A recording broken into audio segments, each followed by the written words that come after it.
White Americans still trapped in Afghanistan. President Biden says the 20 years of war are now over.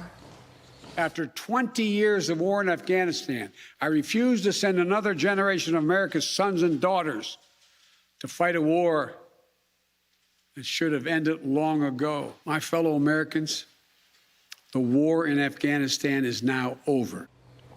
Pennsylvania Congressman Fred Keller says our mission in Afghanistan isn't over until every American is safely home. And he joins me now. Congressman, thanks for being here. A lot of people share that sentiment, but a lot of people questioning how is that going to happen? Well, Jillian, the first thing I'd like to say is, our thoughts and prayers are with those who lost loved ones in last week's attacks on America, because that's what it was when they attacked our soldiers. And the point I want to make is our military did not fail. Our soldiers, our brave young men and women did not fail. President Biden failed. And it's a pattern of his leadership.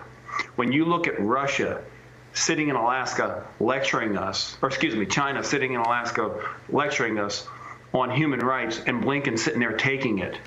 And then we can't have American pipelines, we can have Russian pipelines. And we cede control of our southern border to the Mexican cartels and don't protect Americans inside the United States. What did President Biden think the Taliban was going to do?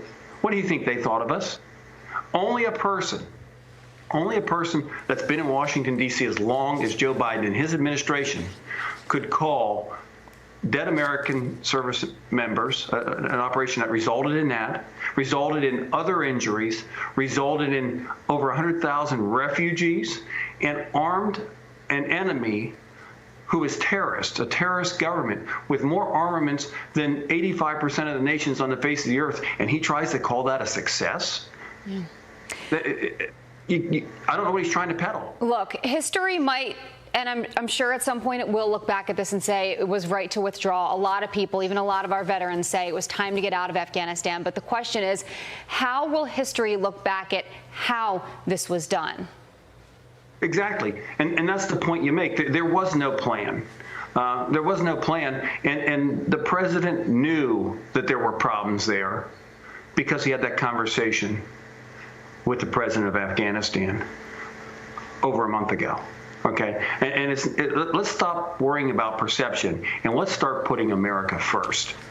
There is nothing wrong with that. He is supposed to be president of the United States. And I know when he was campaigning, he said, I'll be president of America. I'll be president if people didn't even vote for me. Well, let's turn it out to be true. He's president of South America, Central America.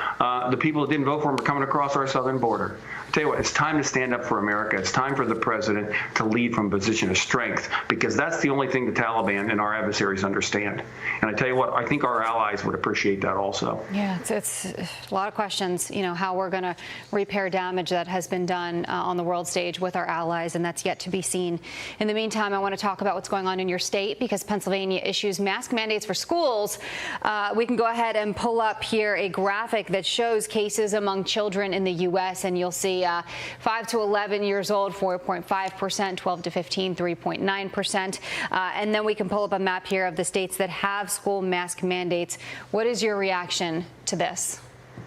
Well, the first thing I would say about Governor Wolf's mandate here is that in Pennsylvania we have school districts who are elected. Our school board members, we have county, we have municipal governments, and we have a general assembly. If one person if our Commonwealth was designed to be run by one person, we wouldn't have these political subdivisions. We wouldn't have representatives. These are not Tom Wolf's children. These children are not property of the state. These children are their parents' children. And their parents elected local officials to help make these decisions. And Governor Wolf was told last election time, when we took away his extension of emergency powers, that we, the people of the Commonwealth of Pennsylvania, wanted to say over how our children are raised, how our families are run, and how we run our businesses. And he shouldn't be going it alone. Yeah, a lot of people are making that argument that these decisions should be made at the local level. Congressman Fred Keller, thank you so much for your time this morning. Appreciate you waking up early. Thank you. Of course.